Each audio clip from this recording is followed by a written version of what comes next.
जय भीम साथियों। इस संगठन के बारे में बहुत कुछ पहले ही बोला जा चुका है, लेकिन मुझे कुछ बातें जरूर कहनी है कि आखिर इसका नाम दलित हमने क्यों रखा। क्योंकि जैसे इसमें लिखा हुआ है, एवरी पर्सन फेसिंग डिस्क्रिमिनेशन दलित। मेरी नजर में दलित किसी कास्ट को डिनोट नहीं करता। किसी भी कास्ट सर्टिफिकेट में दलित लिखा हुआ आज तक नहीं देखा। सूल कास्ट, सूल ट्राइब संवैधानिक वर्ड्स है।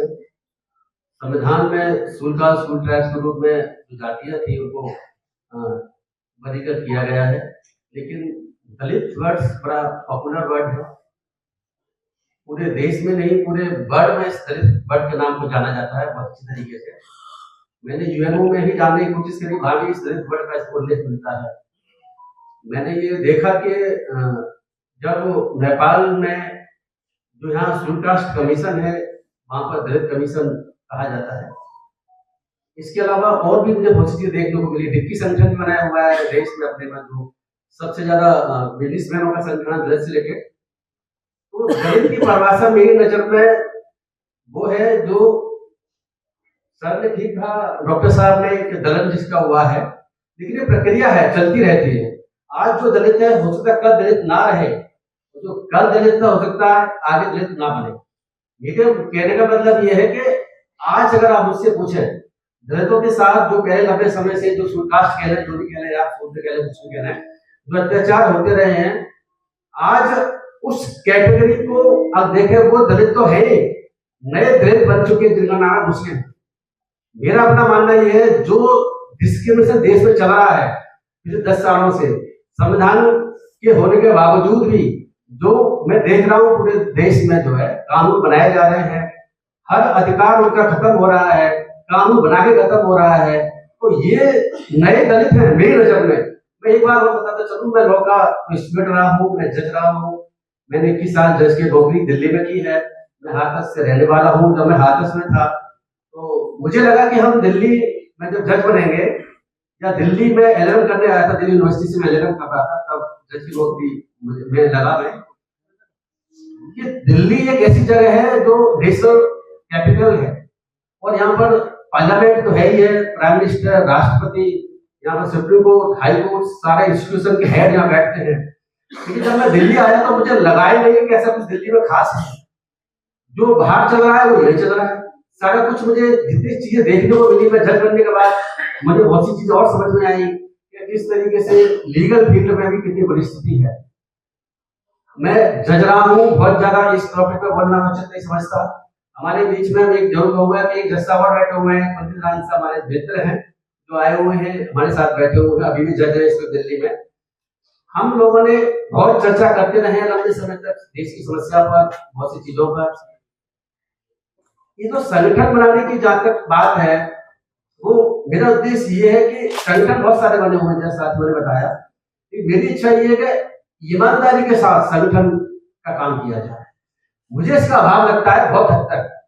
मुझे इसका अभाव जो डेमोक्रेसी के तीनों प्रिंसिपल, तीनों इंस्टीट्यूशंस हैं, पार्लियामेंट का लेजिस्लेटर हो, चाहे हमारे एग्जीक्यूटिव ऑफिसर्स हो, चाहे हमारी न्यायपालिका हो, चाहे प्रेस हो, चाहे कुछ भी हो, मुझे ईमानदारी का अभाव बहुत भारी खटका। बहुत लंबे समय से मैं देखता रहा, ईमानदारी का बहुत कुछ अभाव है हमारे देश में, और ईमानदारी के साथ हमें कुछ करने की आवश्यकता है, जिनके लिए हमें, जैसे सर ने कहा, वतन के लिए नो डाउट पैसे की जरूरत है केस लड़ने के लिए। केस लड़ने के लिए सिर्फ स्मृति संगठन को नहीं बनाया हुआ है।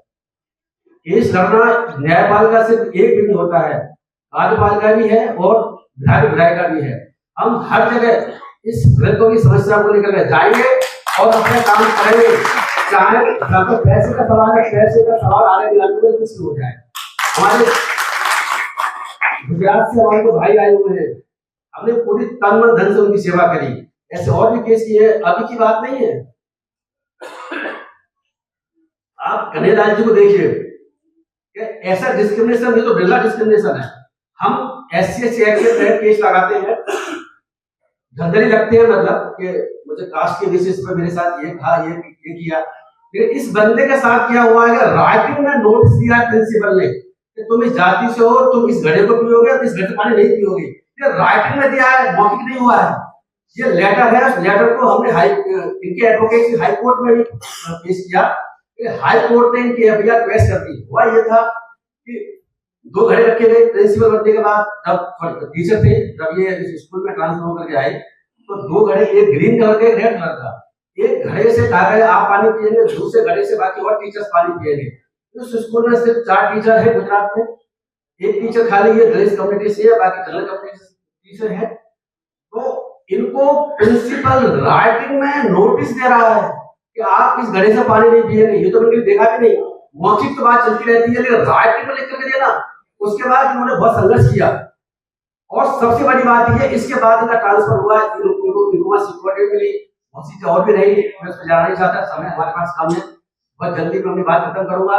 ये फिर जहाँ ट्रांसफर किया गया, तो वहां पर घर लेने के लिए किराए पे गए। उस स्कूल के पास जो गांव था, वहां के जो सेक्रेटरी है और वहां का जो प्रधान है, उसने लिखित में दिया है कि आप जाति से आपको यहाँ पर किराए मकान नहीं मिल सकता।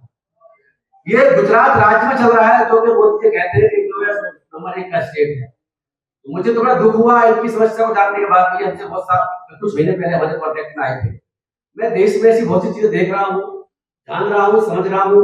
मेरा अपना उद्देश्य ये है कि हम किसी तरीके से इस दलितों से रिलेटेड जो भी समस्या है, कानूनी रूप से भी, रोड पर भी, और हर जगह इनको उठाएं। अभी मैंने कल जो है, मुझे ज्यादा ऊपर हो गया, ठीक। अभी आपने 2-3 दिन पहले पेपर में सुर्खियां बनी हुई है कि हायर एजुकेशन इंस्टीट्यूशन में कास्ट डिस्क्रिमिनेशन, जो बड़ी जो यूनिवर्सिटीज हैं, कॉलेजेस हैं, एम्स है, IIT एम्स है, और जगह उनमें कास्ट डिस्क्रिमिनेशन चल रहा है। इस संबंध में रेट फाइल कर रखी है जी की मदर ने, और जो फाइल कर दी है मुंबई से जिनको सुसाइड किया उनकी मदर ने। और उसमें UGC promotion of equity in higher education institution revolution 2012 pass किया गया, तो जब इंप्लीमेंट नहीं किया, जिसमें कास्ट बेसिस पर इक्वल अपॉर्चुनिटी सेल बनानी है पूरे देश में। पूरे देश में हर हायर एजुकेशन इंस्टीट्यूशंस में इक्वल अपॉर्चुनिटी सेल बननी है, इस रेवोल्यूशन के तहत, जो 12 से अब तक 24 तक नहीं बनी है।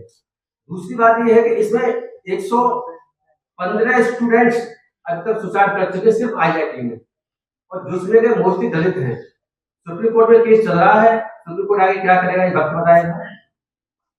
एक और बड़ा इंपॉर्टेंट बात है, डिस्क्रिमिनेशन इंस्टीट्यूशन में नहीं हो रहा, इन गांवों में जैसे इन्होंने कहा वहां कन्हैया जी वहां नहीं हो रहा, जेल में भी चल रहा था लंबे समय से। हमारे इतने इंस्टीट्यूशन, हमारे इतने संगठन बने हुए हैं, पॉलिटिकल पार्टियां बनी हुई है, सारे यहाँ पे बंद करके बैठे हुए हैं। जेल के अंदर जाति के आधार पर भेदभाव किया जाता है, जेल मैनुअल्स में लिखा हुआ, राइटिंग में, सवाल ये नहीं है, मौखिक की बात नहीं है, जेल मैनुअल्स में राइटिंग में लिखा हुआ है कि ये जाति से इसको वो काम करना जो जाति काम करती रही है, और उसी के बेसिस पर जेल में के अंदर कैदियों को जो कास्ट के हैं, जो उनके पेशा रहे हैं, वो काम आवंटित किए जाते हैं, और वो मैनुअल से लिखा हुआ चल रहा है। सुप्रीम कोर्ट में जब ये केस गया, तो उसके बाद सुप्रीम कोर्ट ने इस प्रोसेस को गलत ठहराया, और बाद में भारत सरकार से कहा कि आप इसमें मैनुअल इसको अमेंडमेंट करें, और अब शायद 2-4 दिन पहले अखबार में लिखा है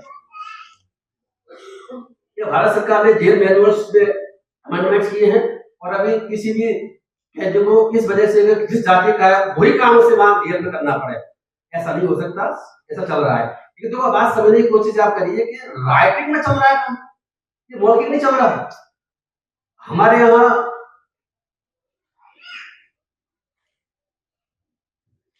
रिजर्वेशन एक ऐसा इशू है जो मुझे लगा, रिजर्वेशन और शुल्क एक्ट, 2 ऐसे प्रोविजंस हैं संविधान में जो मुझे लगता है कि बिल्कुल अलग है, स्पेशल है, जो हम जैसे लोगों के लिए ही है।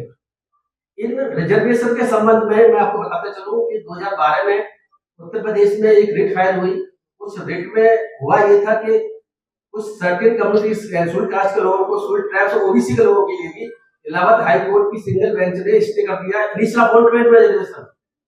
वो मुझे पता चला, डॉक्टर विश्वजीत सिंह बैठे हुए, उन्होंने मेरे नोटिस में लेकर गया ऐसा हुआ है, हम दोनों ने मिलकर के और इसमें प्रयास किया।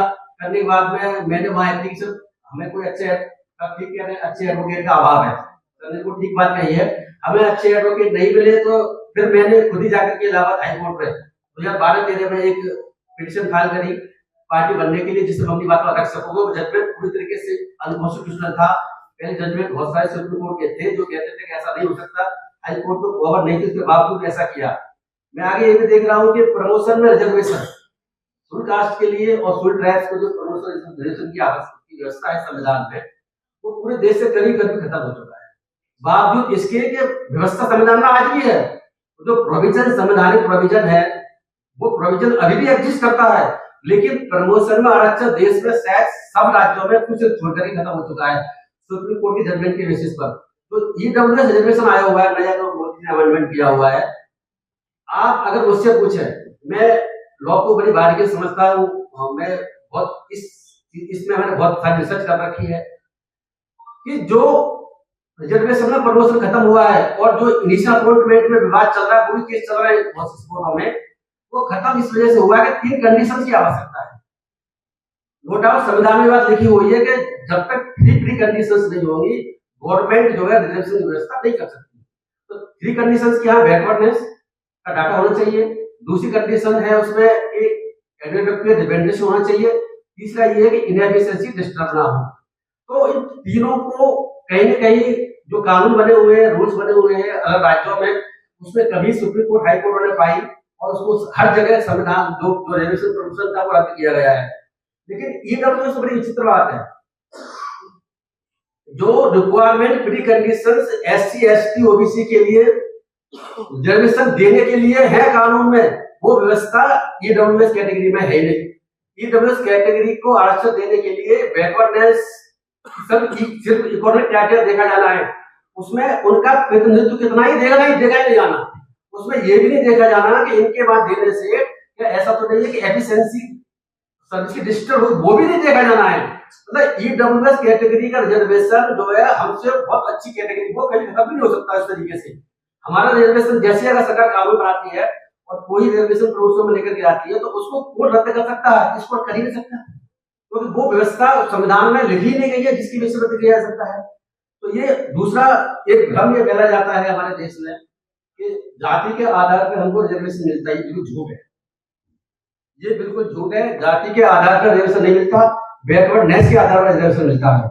संविधान के आर्टिकल 16(4) और आर्टिकल 15(4) में एक व्यवस्था है कि रिजर्वेशन मिलेगा बैकवर्डनेस के बेसिस पर, और शेड्यूल कास्ट और शेड्यूल ट्राइब्स जो है इनिशियली बैकवर्ड है, बैकवर्ड कैटेगरी में, मोस्ट बैकवर्ड कैटेगरी में आती है, इसीलिए रिजर्वेशन मिलता है।